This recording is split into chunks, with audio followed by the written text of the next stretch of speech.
అందరికీ నమస్కారమండి. Welcome to my channel. Telangana రాష్ట్ర వ్యాప్తంగా ఉన్న పెన్షన్‌దారులందరికీ కూడా రాష్ట్ర ప్రభుత్వం గొప్ప శుభవార్త అయితే చెప్పిందనమాట.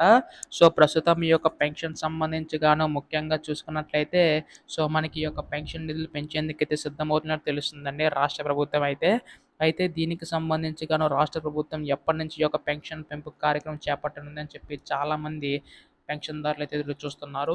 ఈ వీడియోలో పూర్తి సమాచారం అంతా కూడా తెలుసుకుందామండి. వీడియోనైతే ఎక్కడ కూడా ఆపకుండా చివరి వరకు అయితే చూడండి.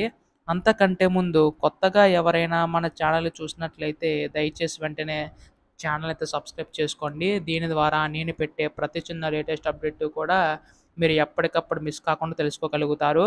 అలాగే వీడియోకైతే లైక్ చేయండి. దీని ద్వారా మరికొంతమందికి సమాచారం అనేది తెలుస్తది. ఇంకా ఆలస్యం చేయకుండా వీడియోలోకైతే వెళ్ళిపోదాం. తెలంగాణ రాష్ట్ర వ్యాప్తంగా ఉన్న పెన్షన్‌దారులందరూ చూస్తున్న పథకం మనకి ఆసరా చేయూత పెన్షన్ అండి. గత ప్రభుత్వంలో మనకి ఆసరా చేయూత పెన్షన్ కింద ఇచ్చేవారు కదా!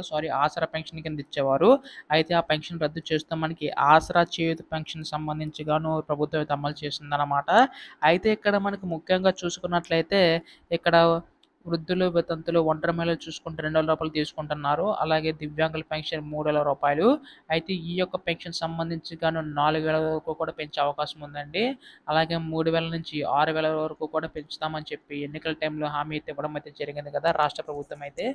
దీనికి సంబంధించి గాను రాష్ట్ర ప్రభుత్వం ఈ యొక్క నిధులు కేటాయించి విడుదల చేయడానికి సిద్ధమవుతుందని తెలుస్తుందండి.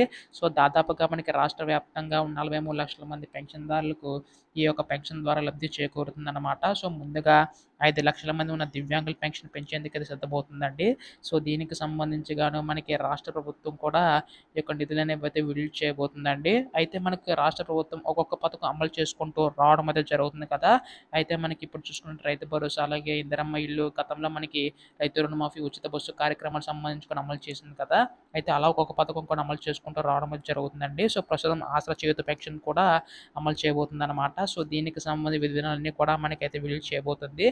రేపటిలోకి పెన్షన్ కార్యక్రమం అయితే చేపట్టే అవకాశం ఉందండి. ఎప్పుడు దీనిపై ఏ అప్డేట్ వచ్చినా మీరు ముందుగా తెలుసుకోవాలనుకుంటే మాత్రం ఛానల్ అయితే సబ్స్క్రైబ్ చేసుకోండి. ధన్యవాదములు.